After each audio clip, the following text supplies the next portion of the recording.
Hey guys, and welcome to my video for the Paragons of the Klaxxi. Now the first thing I want to say is, this guide actually won't be massively detailed. Why? Well, we found this to be extremely easy on LFR. To the point where this was nearly as easy as, say, Immersius or Protectors. It was a one-shot for us, I believe it was a one-shot.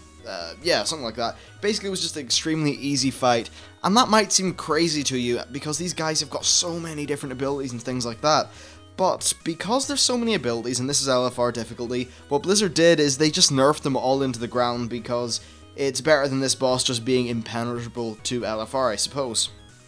So, perhaps if your group is finding a lot of difficulty with it, I'm not really sure what to say, because we didn't. So yeah, I'll get into what sort of limited things I can say about it. There's 9 bosses and you will face 3 at a time. When you kill one, the other 2 active bosses will get 100% health, so multi-docking and cleaving isn't really that important.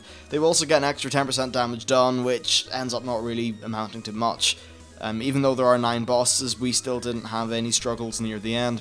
When a boss dies, you can click on its corpse to get a specific roll buff, and that I think can only really happen once per death, so only one player can get it. Now, in terms of a kill order, I can't really give you one since the order of these guys changes on a weekly basis. Yeah, also there's some ads called Blood that spawn around the room. They're just blobs, you want to kill those. Probably best just to put the ranged in them, so that you're not really making the melee people move around the place. As for the bosses, they are attacked in the middle of the room, and what you should do as the raid leader, or someone with assist, or that kind of vaguely knows what they're doing, should mark one of the enemies with a skull, and that's the one that the group will nuke down. So keep on just marking a new one with a skull every time the previous one dies, rinse and repeat, and you'll win the fight. Now in our attempt we prioritized killing Rakal, Hizek, Corven, Skier, Karoz, Zaril, and Eok Cook, or something like that.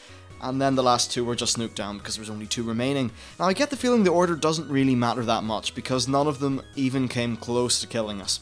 Now I am going to leave our full kill video in the at the end of this just so you can see firsthand. But honestly, the amount of detail of this that I've actually was able to ascertain from doing this, it just really speaks to how it's indicative of how easy this boss is. I just found it extremely simple. I don't really know what to say. Perhaps this isn't the guide a lot of people are looking for. If you really want to understand all the abilities, I'm going to say go to Fat Boss, but you shouldn't need to for LFR. So anyway, enjoy the rest of the fight, and I'll see you next time.